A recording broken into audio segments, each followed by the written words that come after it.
Resistance of metal wire increases with increasing temperature on account of decrease in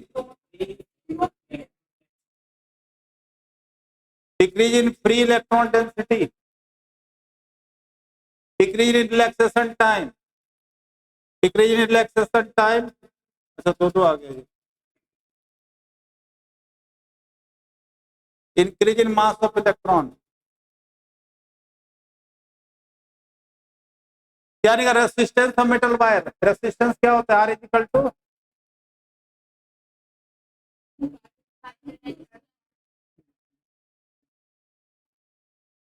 ml upon A N E square tau. तो M थोड़ी change होता है.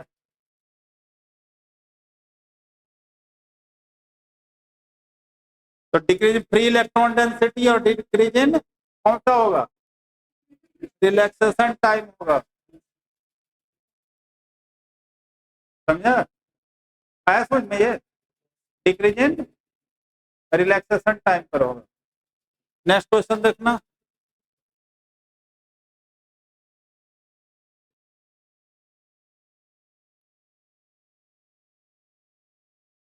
The element of the heater is rated PV. P मतलब हो गया power, हो गया ना, अभी हो गया वोल्ट हो गया. If it is connected across the source of voltage V by T, source voltage कितना है? Then power consumed by it will be.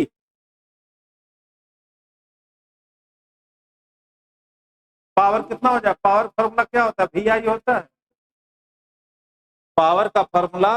अब यहाँ पर connected across the source of voltage, तो V को आपने क्या कर दिया? हाफ कर दिया ना, तो VI बाई 2 हो जाएगा. तो VI क्या होता है? पावर होता है. तो P होगा कि P बाई 2 होगा.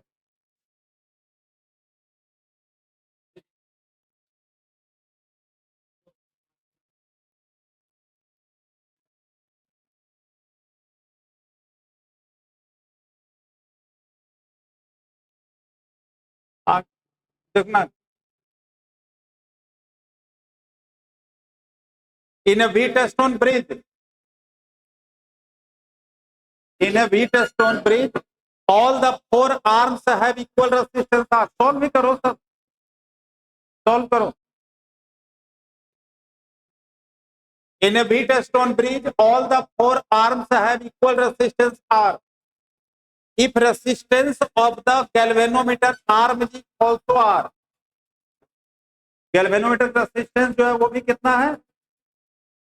Then equivalent resistance combination क्या होगा? कैलकुलेट करो.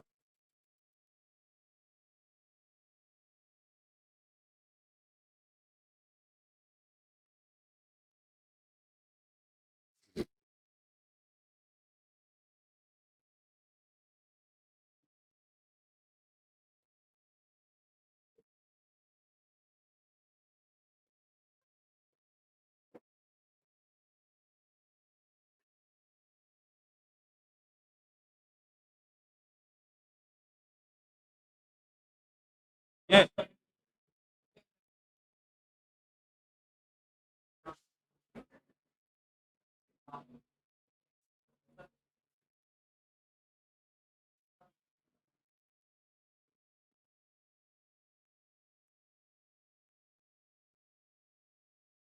सॉल्व करो. अरे Wheatstone bridge में लगाओ ना कंडीशन.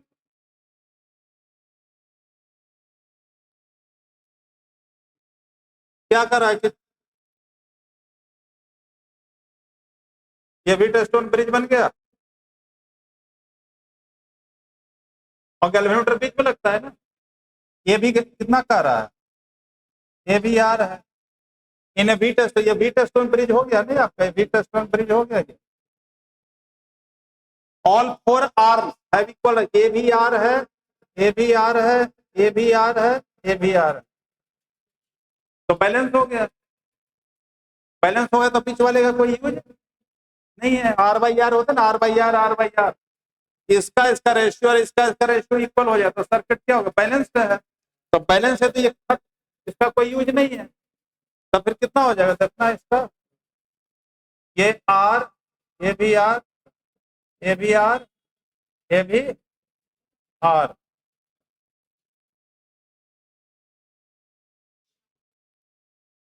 तो ये कितना हो गया, ये आर हो गया, ये भी आर है, ये भी आर और ये भी, तो आर आर सीरीज में क्या हो गया, 2r। तो ये हो गया 2r और नीचे भी क्या हो गया 2r, और फिर दोनों आपस में क्या है, पैरेलल में है। तो पैरेलल में निकालो कितना हो जाए पैरेलल में, 1/r dash is equal to हो गया 1/2r प्लस 1/2r, तो 2r एलसीएम हो गया, तो 1 + 1, तो कितना हो गया 1/r डैश जो हो गया 2/2r, कैंसिल हो गया।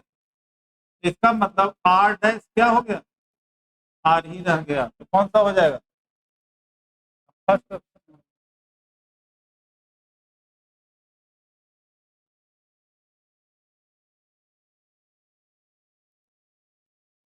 ठीक है,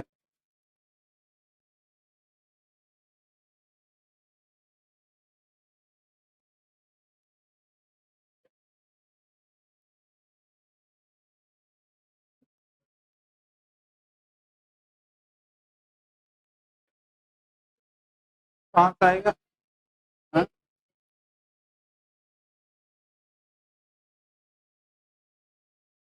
ये वाला देखो, charge pass through the battery कितना होगा बताओ, फोर्थ, क्वेश्चन फोर्थ।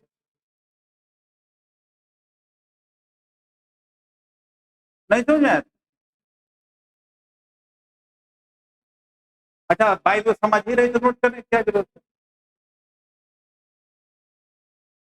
चलो ये वाला क्वेश्चन देखो, a car battery charged by 12 volt supply and energy stored in it कितना है देखो 7.2 into 10 power 3 joule, charge pass through the battery कितना होगा, charge pass through the battery,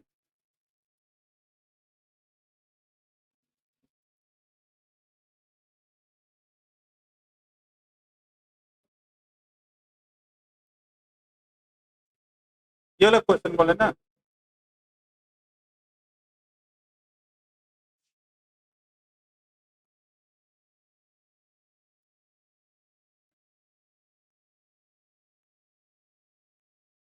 क्या होगा, car battery charge by 12 volt, potential कितना दिया हुआ है, V 12 वोल्ट है, एंड एनर्जी स्टोर्ड, एनर्जी कितना है 7.2 इंटू 10⁻³ है। तो क्या निकालना है, कितना चार्ज पास हो, क्यू, कौन सा फॉर्मूला लगाओगे,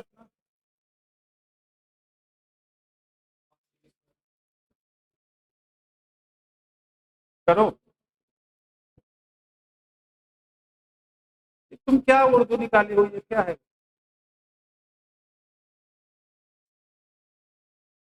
पेपर है कल क्या स्कूल में, कौन सा क्या चीज, इंग्लिश। अच्छा फिजिकल एजुकेशन बच्चे ऐसे ही पढ़ते हैं, एक आध घंटा टाइम मिल गया तो ऐसे पढ़ते हैं, बस पढ़ो पढ़ो।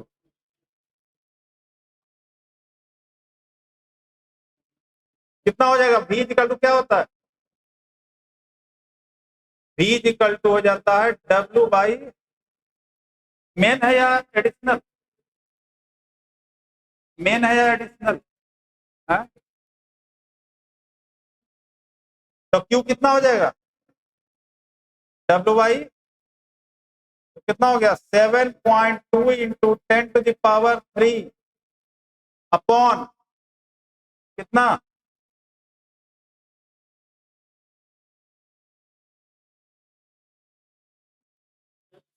उल्टा लिख दिया लगता है क्या,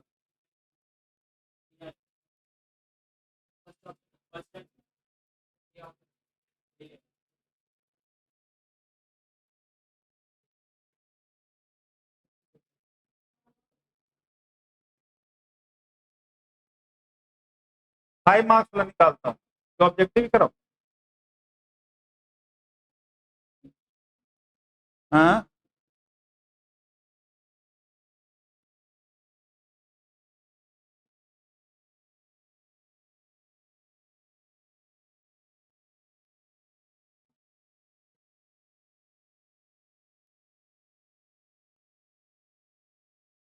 चलो एजर्सन रीजन बताओ, assertion reason, assertion reason.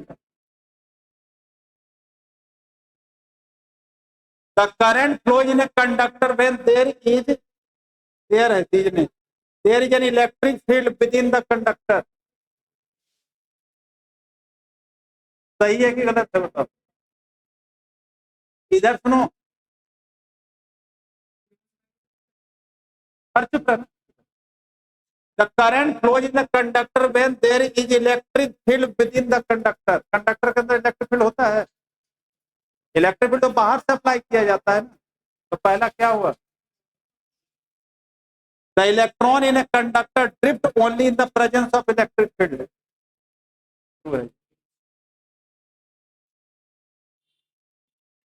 Drift कब आता है, ऐसे तो होता है, कौन सा होता है, रैंडम मोशन होता है सब में।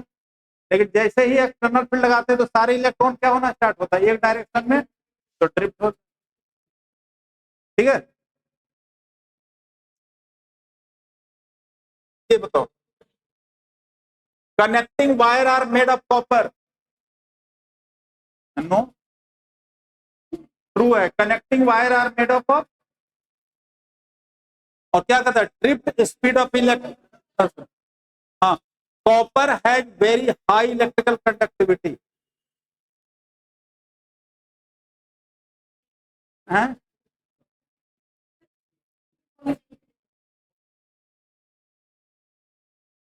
कॉपर में हाई कंडक्टिविटी इलेक्ट्रिक करंट नहीं होता।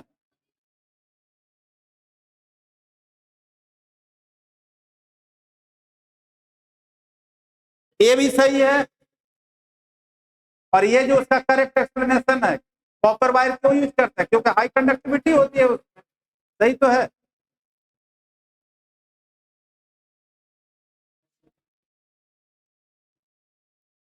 अरे तू चुपचाप नहीं रह सकता। हाँ, वही तो मैं भी डिस्कस कर रहा हूँ। अच्छा ये देखो, electrical bulb start glowing instantly as it is switch on. जैसे स्विच ऑन करते हैं तो क्या बल्ब क्या होता है, ग्लो हो ही जाता है। Drift speed of electron in a metallic wire is very large. क्या होगा,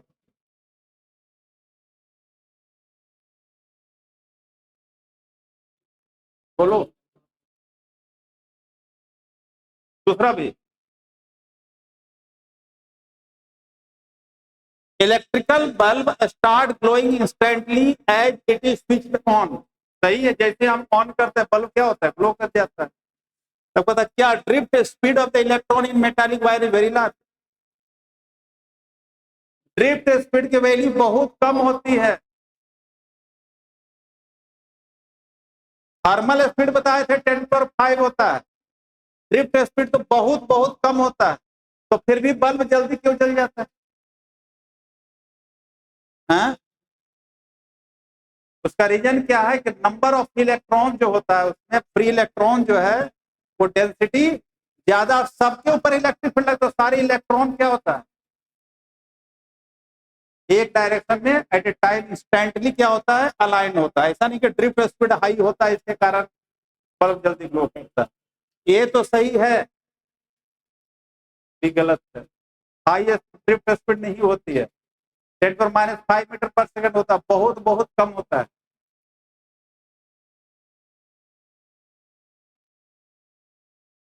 चलो ये plot graph showing the variation of current versus voltage for the material gallium arsenide का क्या होगा ग्राफ, गैलियम आर्सेनाइड का क्या ग्राफ होगा, थोड़ा सा कर्व होगा।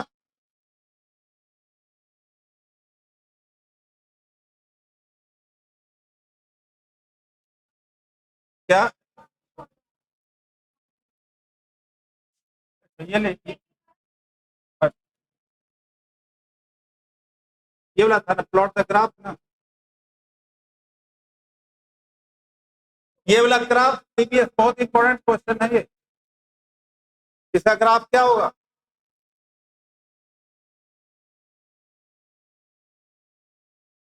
कौन सा ग्राफ है? V I graph. V I graph कैसा ग्राफ आया था याद है? पहले स्ट्रेट लाइन, जैसे ओ से ए तो स्ट्रेट लाइन गया, थोड़ा कर्व ऊपर जाकर के फिर देखिए इसमें डिफरेंट रीजन भी बताता है। क्या ओ से ए क्या रिप्रेजेंट कर रहा है? Ohm's law. B do not non linear हो गया, फिर आगे नेगेटिव रेसिस्टेंस, क्योंकि वोल्टेज बढ़ रहा है तो करंट घट रहा है, तो क्या हो गया? Negative resistance.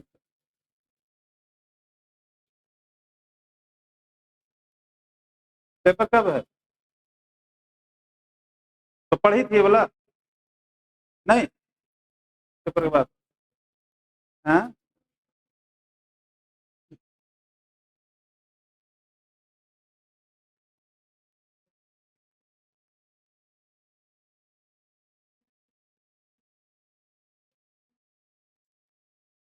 अच्छा, ये वाला बताओ। Draw graph show a variation of resistance of metal wire as a function of its diameter keeping its length and material constant. बताओ क्या कैसा ग्राफ होगा?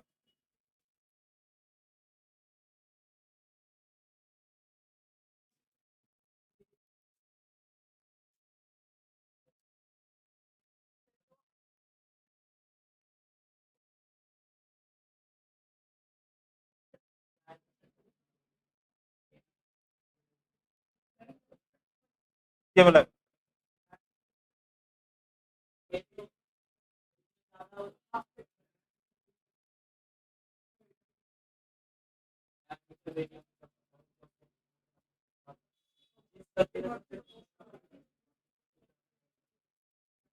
आंसर बताओ।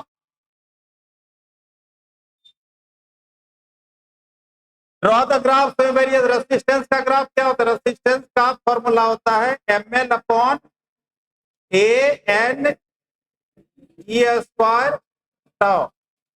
तो हमें तो डायमीटर के साथ लेना है, तो इसका मतलब हो गया आर जो है ml अपॉन एरिया को लिख देते हैं पाई डी बाई टू का होल स्क्वायर, रेडियस होता है ना। और ये सब तो क्या करता है? एज इट इज है एन ई स्क्वायर टाउ। तो इसके साथ मतलब क्या रिलेशन हो गया? R inversely proportional to diameter के साथ डी स्क्वायर का हो गया इनवर्सली प्रोपोर्शनल। इसलिए ग्राफ कैसा होगा? आर और डी के बीच में ग्राफ जो है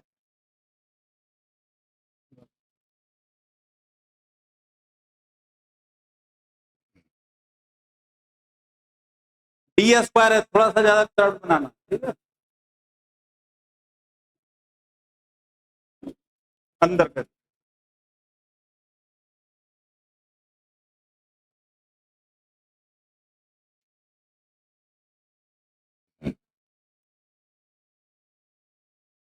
अच्छा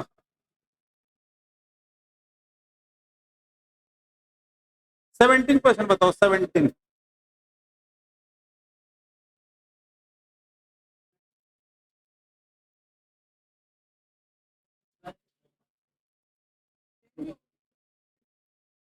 which wire is longer?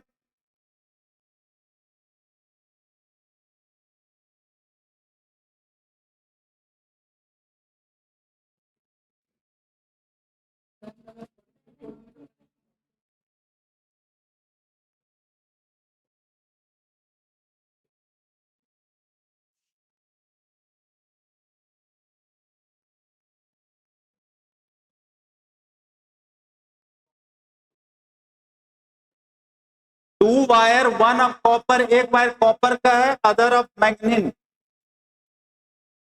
Have same resistance and equal thickness. दोनों का रेसिस्टेंस क्या है? दोनों का मतलब कॉपर का और मैग्नीन का रेसिस्टेंस दोनों क्या है? सेम है।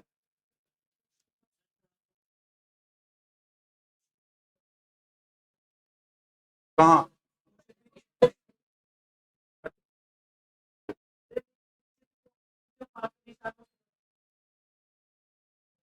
तो क्या ऊपर दिखाई देता, दिखाई नहीं दे रहा?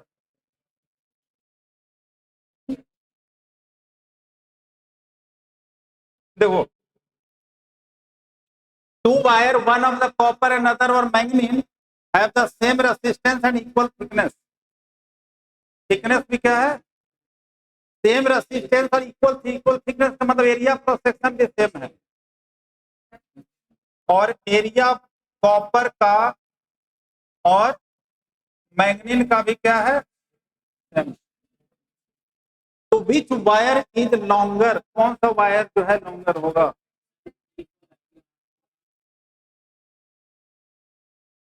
तो आर इजिकल टू फॉर्मूला क्या होता है?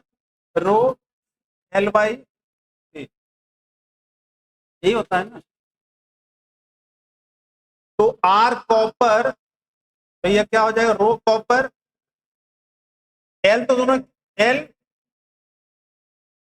एल कॉपर और ए कॉपर हो गया,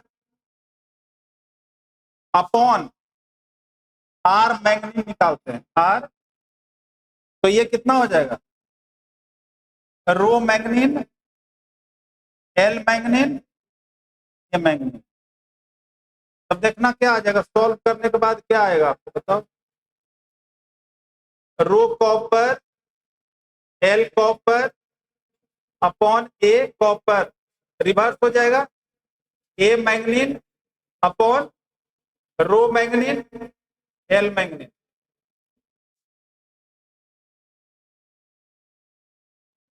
अच्छा, इधर दिया हुआ है ये इक्वल है ना दोनों, तो इसका मतलब क्या चीज हो गया बताओ? तो ए कॉपर ये और ये तो कैंसिल ही हो जाएगा ना, तब कितना हो गया? इसका मतलब हुआ L copper rho copper is equal to L manganin, rho manganin और एल मैग्नीन। अरे कट गया तो ये तो बराबर है ना दोनों, ये भी कट गया ना, तो वन आ गया ना इधर, तो क्रॉस मल्टीप्लिकेशन दोनों इक्वल हो गया ना एक तरह से, हुआ कि नहीं हुआ? अब अब आपको पता है कि मैग्नीन की जो रेसिस्टिविटी ज्यादा होता है कॉपर से, क्योंकि मैग्नीन जो है अलॉय है, तो अलॉय की रेसिस्टिविटी ज्यादा होती है मेटल से, कॉपर क्या है? मेटल है। तब यहां से निकालो तो कितना हो जाएगा? इसी को इक्वेशन को अगर लिखो कि रो एम बाई रो कॉपर, अगर यहां से लिखते हैं, क्या लिखते हैं? रो एम बाई, तो कितना हो जाएगा इधर? L copper by L मैग्नीन। नहीं, देखो ना, मल्टीप्लाई करने के बाद वही आ जाता है ना भाई। तो आपको दिया हुआ, इसका मतलब है कि रो एम अपॉन रो कॉपर जो है ग्रेटर देन वन होगा। क्यों वन होगा? क्योंकि न्यूमरेटर ज्यादा हो गया। जब बता दिए रो एम ग्रेटर देन रो कॉपर है, तो इसका मतलब रो एम बाई रो कॉपर क्या होगा? ग्रेटर देन वन होगा उसके पे। ये वन कैसे समझ में आया? 5/4 क्या होगा? बोलो। 3/2 क्या होगा? कर देते। जब न्यूमरेटर ज्यादा है डिनोमिनेटर से, तो वैल्यू तो हमेशा एक से ज्यादा ही होगा ना, तब क्या होगा आंसर बताओ? कॉपर की ज्यादा हुआ, then L copper upon L manganin. हाँ लगता है तुमने बोला, लगता है सॉल्व किया था। एल कॉपर और एल है ये, एल मैग्नीन। कॉपर का लेंथ ज्यादा होगा। फॉर्मूला क्यों कौन सा लगाया? R is equal to rho N by A. Resistivity ये पता होना चाहिए कि अलॉय की जो रेसिस्टिविटी होती है वो मेटल से ज्यादा, सेमीकंडक्टर से भी ज्यादा, सबसे ज्यादा रेसिस्टिविटी होता है किसका? अलॉय का। तो मैग्नीन क्या है? अलॉय है। ठीक है, यहां पर इक्वल कैसा है समझ में आया ये? अरे इसको जब हमने कट किया तो इसकी तरफ वन आ गया है ना, वन इज इक्वल टू कितना हो गया? देखो यही आएगा ना, वन इक्वल, मतलब इसको ऐसे लिख देते हैं।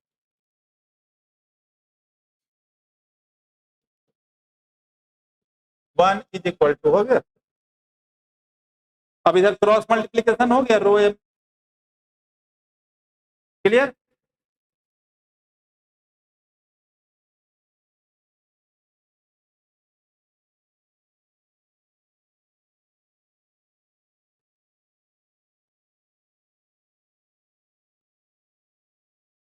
ये वाला क्वेश्चन करो, ये वाला, ये तो ये हो जाएगा, देखना है बोला।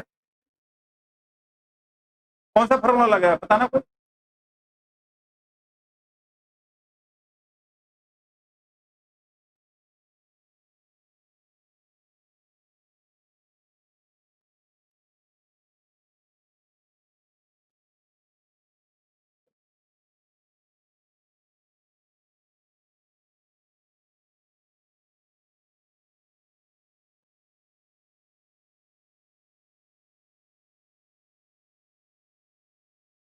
ये कहाँ से आ गया, ऊपर वाला भी है, बता देते हैं। हाँ,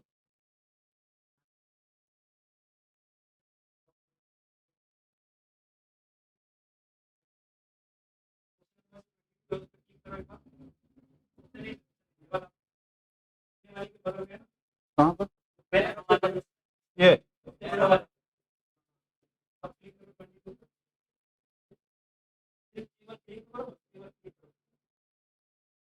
आ गया इसी के ऊपर।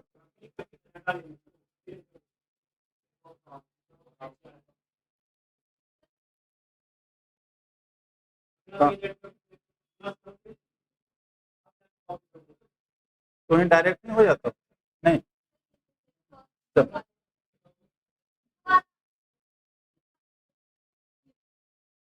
हाँ,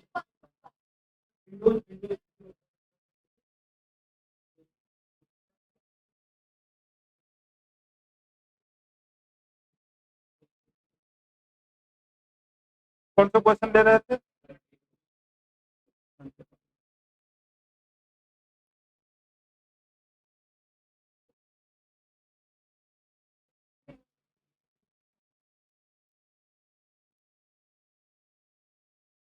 ठीक है, हाँ करो। कौन सा फॉर्मूला लग गया, आर टी इजिकल टू क्या, alpha is equal to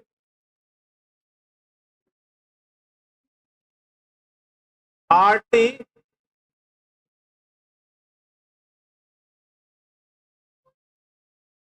T minus R not delta T, ये फॉर्मूला लगे। क्या हो जाएगा बताना, आर टी कितना है, 27 डिग्री 100 हो गया। आर टी मतलब हायर टेम्परेचर, ये हो गया 100 ओम।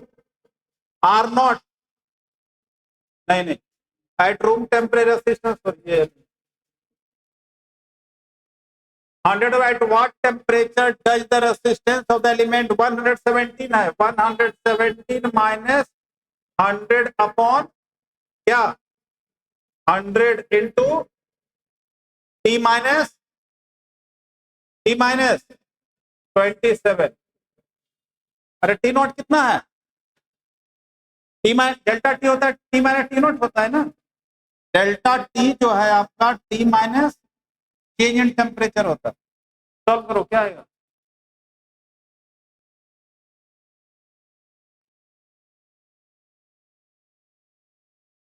हाँ,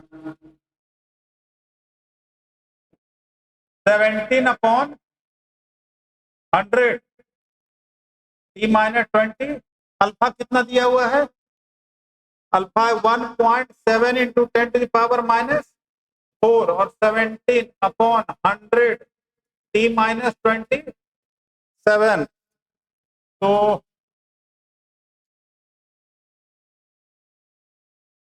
डेसिमल हटा दिए तो 10 आ गया, ये 17 से 17 कैंसिल हो गया आपका।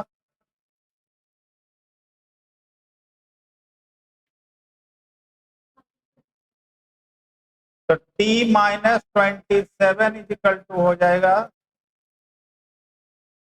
ये कट गया, ये भी एक कट गया, तो 1/10⁵ हो गया ना। अरे आप 10⁻, कितना, -3, सॉरी, 10⁻³ हो गया ना, -4 है यहाँ पर, एक जीरो है, तो -3 हो गया, ऊपर जाकर कितना हो गया, 1000 हो गया, तो इसलिए टी हो गया 1027 हुआ। कितना आया आंसर, डिग्री सेल्सियस। कितना निकाला था आपने, चलो ठीक है।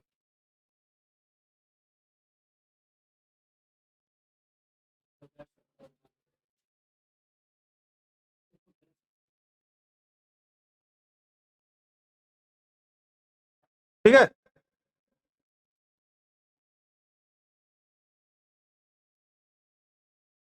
ये क्वेश्चन करना, ये 23, determine current in each branch of the network.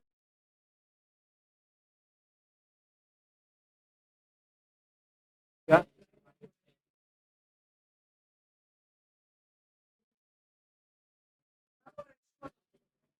Ratio 10/5 और 5/10।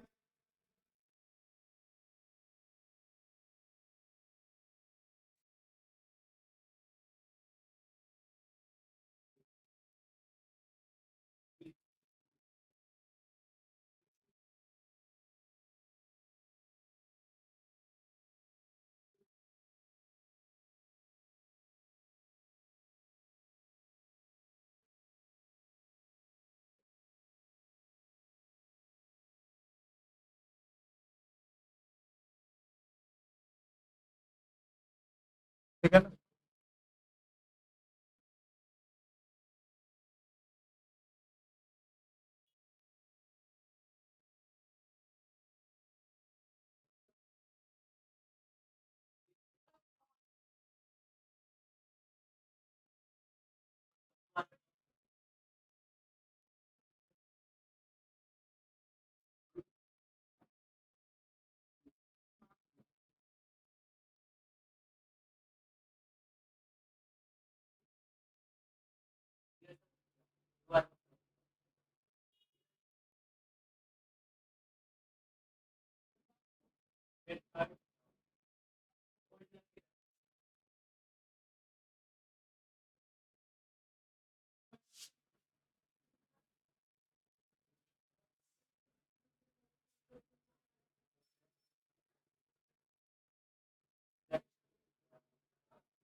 कौन सा वाला?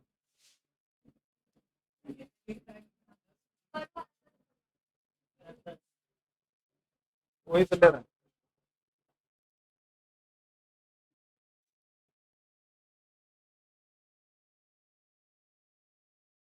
ठीक है ना, वही तो आ जाता है।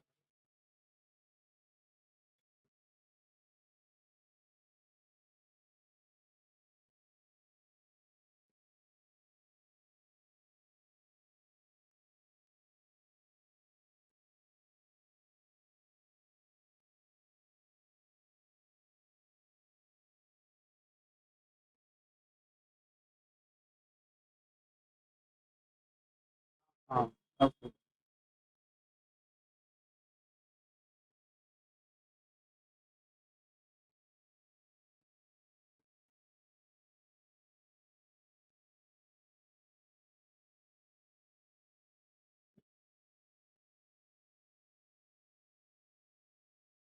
अब रेशियो पता चला,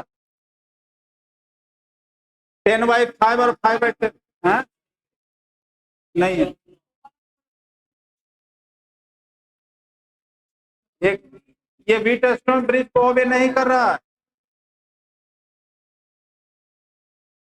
व्हीटस्टोन ब्रिज को ओबे नहीं कर रहा है, तो कौन सा लगाते हैं, किरचॉफ लूप रूल लगाते हैं। तो लूप रूल क्या होगा, बताओ, लूप रूल,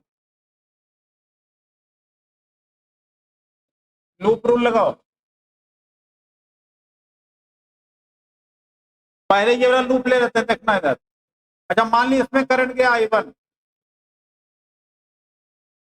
यहां से करंट आ ही जा रहा है, इसमें कितना करंट हो जाएगा, I माइनस, इसमें मान लिया करंट I2 है, इसमें करंट कितना हो जाएगा, I1 माइनस I2 होगा। तो इसमें करंट कितना, ये वाला करंट कितना होगा, I minus I1 plus I2। इधर आइए आ गया।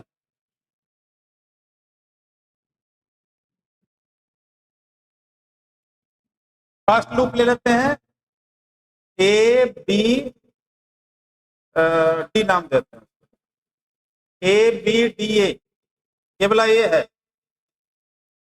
A B D A. क्या होगा लूप बताना कोई,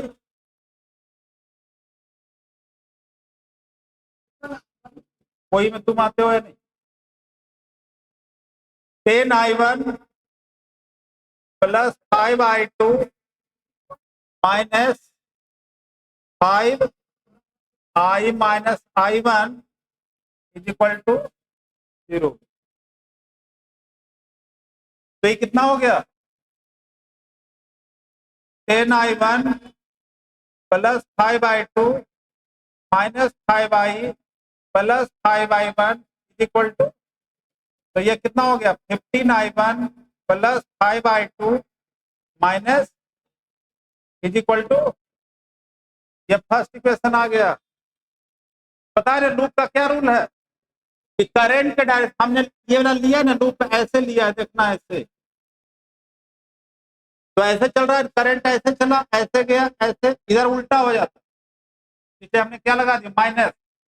लूप के डायरेक्शन में करंट है तो प्लस, और अपोजिट डायरेक्शन में आ गया तो यहां पर डायरेक्शन क्या चेंज हो गया है ना। दूसरा कोई लूप बताना, in loop B C D B, कौन बताएगा बोलो, तुम बोलना सही सही। 5 into I1 minus I2 minus 10 I minus I1 plus I2 minus 5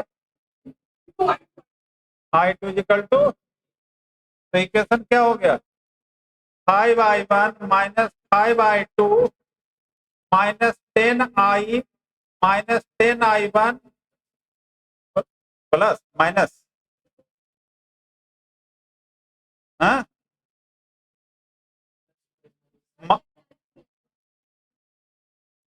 5I1 minus 5I2 minus 10I plus 10I1 minus 10I2 minus 5 is equal to, equation क्या बन जाएगा बोलो,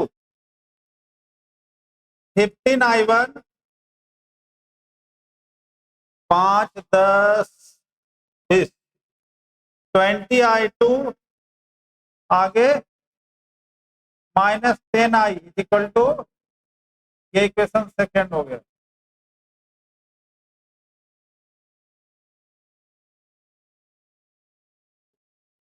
थर्ड इक्वेशन के लिए कौन बताए, कौन सा लूप लें,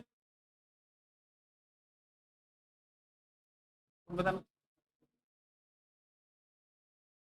ए, इन लूप ले रहे हैं, ए बी सी, सी आगे मान लेते हैं इसको ई, ई ए बी सी ई ए, ऐसा क्यों नहीं है, लूप तो ए भी बन सकता था, A B C D A भी बन सकता था, लेकिन हमने लिया कौन सा, ए बी सी ई ए लिया, क्यों लिया, क्योंकि अभी तक दोनों लूप में कहीं पर ईएमएफ नहीं आया था, लेकिन जब इधर से लेंगे तो ईएमएफ ही आ जाए, 10 वोल्ट तो आ जाएगा ना। अभी तक पोटेंशियल क्या आ रहा था, 0 आ रहा था ना। कौन बताएगा, तुम बोलना क्या होगा, यहाँ देख के बोलो ना, छोड़ो ना, कॉपी बर्बाद क्यों कर रही है, बताओ। 10,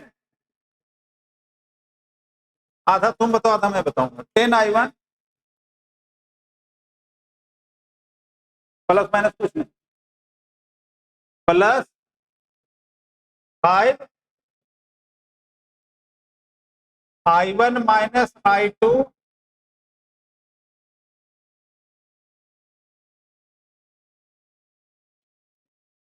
प्लस का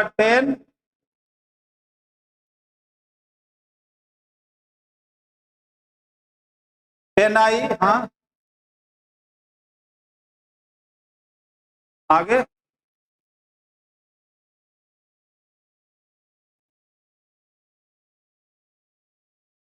आगे हाँ -10 होगा। अरे देखो यहां चला ना, देखो 10I1 क्या लेते हैं, करंट और रेसिस्टेंस के मतलब पोटेंशियल डिफरेंस है ना, V जोड़ आई आर। 10I1 यहाँ हो गया 5, ऐसे जब आए तो सही है 10I हुआ, लेकिन यहाँ कौन सा टर्मिनल आ रहा है, -10 इक्वल टू 0। इक्वेशन क्या आ गया देखना, 15I1 -5I2 plus 10I is equal to 10। Third equation हो गया।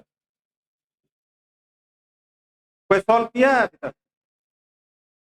हाँ अच्छा, सब कॉपी ही कर रहा है इसका मतलब। कहाँ है सॉल्व करके बताना क्या है।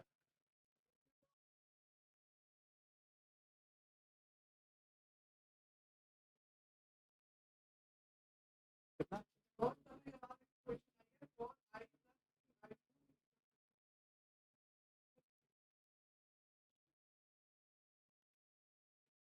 मान लिया सॉल्विंग फर्स्ट एंड सेकंड लेते हैं, तो फर्स्ट और सेकंड में कितना है, 15I1 plus 5I2 minus 5I equal to 0।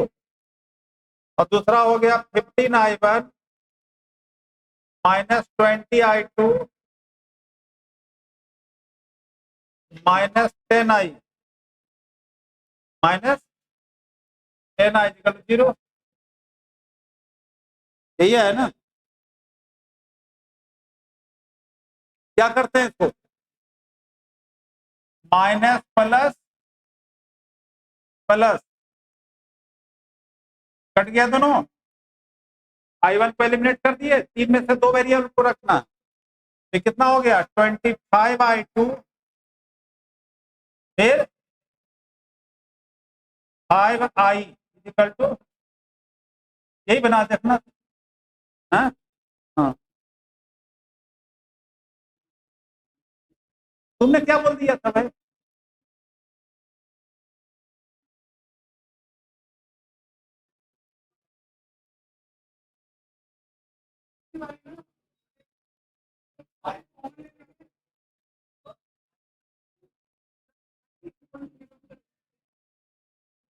Five I two plus I equal to 0। इसको फोर्थ ले लेते हैं, चलो। अब सॉल्व करो सेकेंड एंड थर्ड को। Solving second and third. Second कितना था, 15I1 minus 20I2 minus 10I equal to 0। और यहाँ पर कितना है, थर्ड कितना है, 15I1 minus 5I2 plus is equal to. अच्छा ये मत देखना कि हाँ माइनस प्लस, इसको फटाफट काट दो। रीजन क्या है कि आपको देखना पड़ेगा कि जो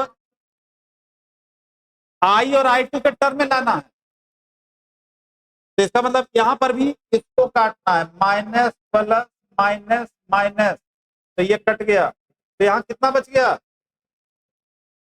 माइनस 15I2 और ये -20I इक्वल टू -10।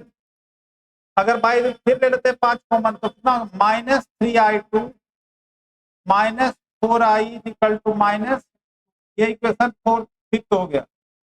अब फोर्थ और फिफ्थ को सॉल्व कर लो, रिजल्ट आ गया।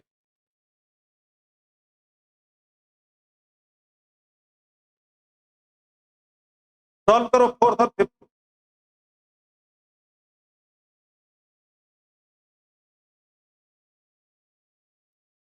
क्या आया?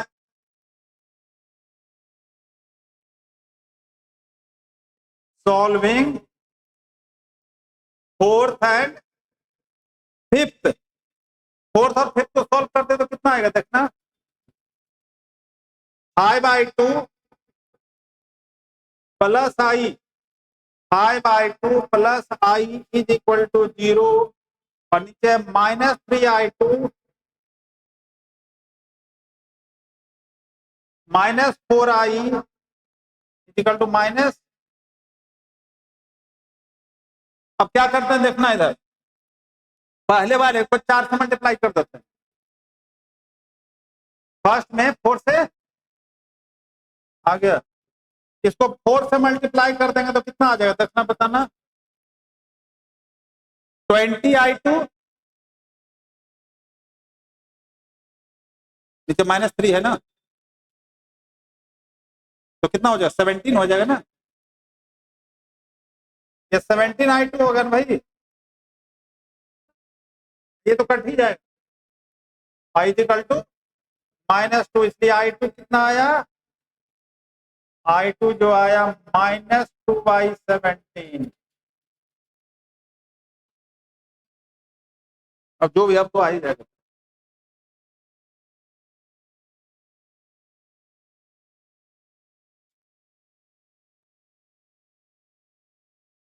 अच्छा ये लोग क्वेश्चन पहले लगता करवाया हुआ है ना। हाँ, तो उसमें भी क्या दिक्कत हो रहा है भाई?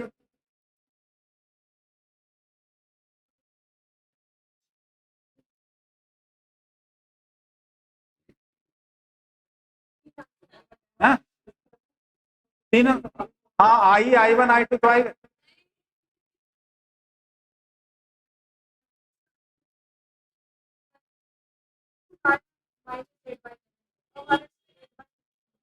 मतलब फिर भी 3 बार में भी नहीं, टारगेट पर नहीं पहुंचे।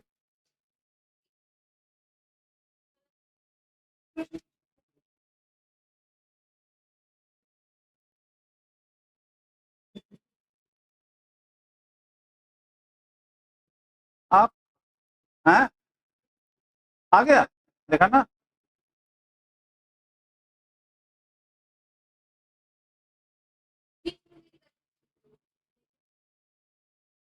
आ गया,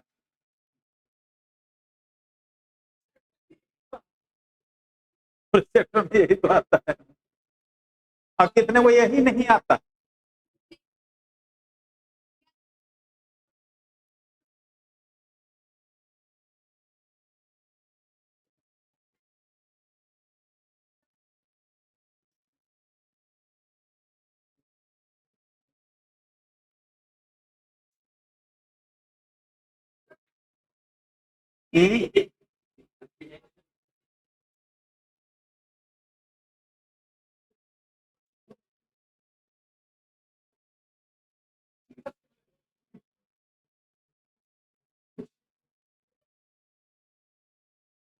ये भी वही वाला ये हो जाएगा, ये भी वही है। Balance condition to use Kirchhoff's rule to obtain the balance condition in terms of the resistance of 4 arms of the Wheatstone bridge। Wheatstone bridge को पूरा कंडीशन निकालना है, P by Q equal to R by S जो है।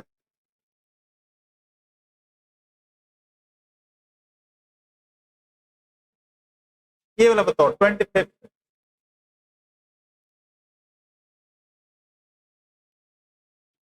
25th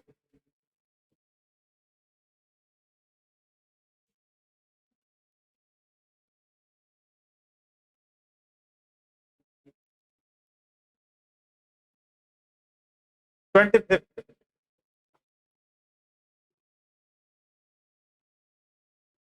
अब छोड़ दो, घर में करेगी, छोड़ दो, ये लो क्वेश्चन करो। हाँ अच्छा ये लो क्वेश्चन, ये लो क्वेश्चन करो।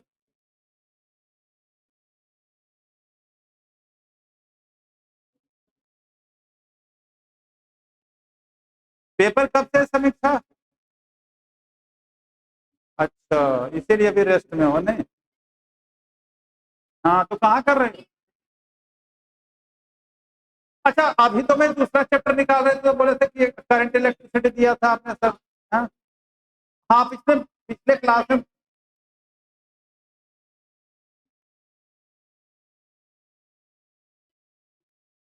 कौन?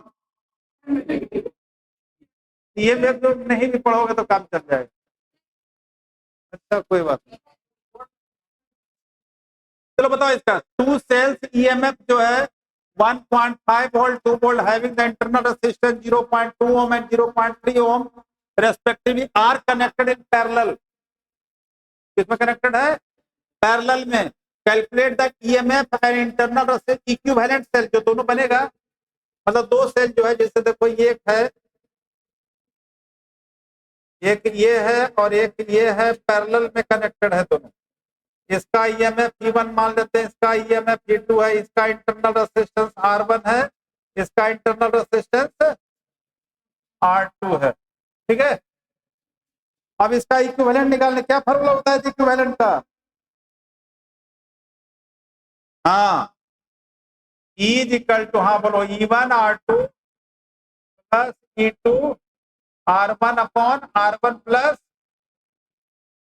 दो सेल जब पैरेलल में कनेक्टेड हो तो उसका इक्विवेलेंट ईएमएफ हो गया, और उसका इंटरनल रेजिस्टेंस का नेट कितना हो जाएगा? R1 R2 by R1 plus, हो जाएगा, सॉल्व हो जाएगा। Two cells are connected in parallel.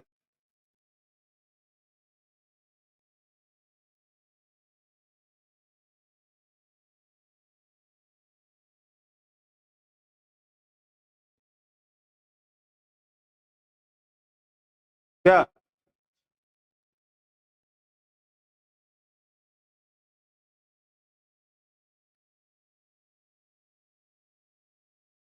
इसमें रिलेशन है I equal to A N E V D, सबको आता होगा। करंट और ड्रिफ्ट वेलोसिटी में relation I is equal to A N E V D, एक रिलेशन है ना, ये तो डेरिवेशन सबको आता होगा। उसके बाद इसमें और है एम एल, जो बता रहे थे, M L upon A N E square tau निकालने के लिए, इसी क्वेश्चन को आता है किस टर्म में, कि ओम्स लॉ को डिराइव करो।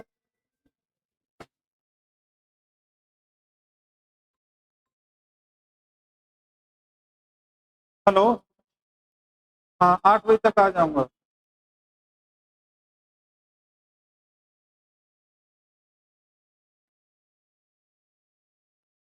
हाँ, 7.2 है, कोई और सॉल्व किया? हाँ,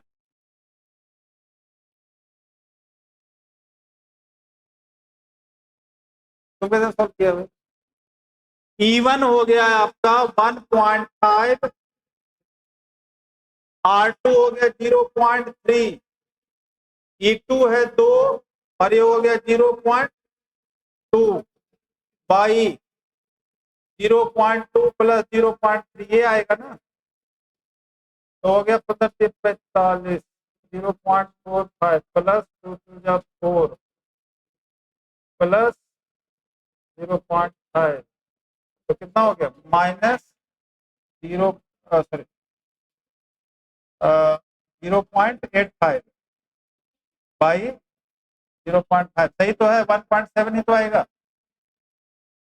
कैसे मल्टीप्लाई किया?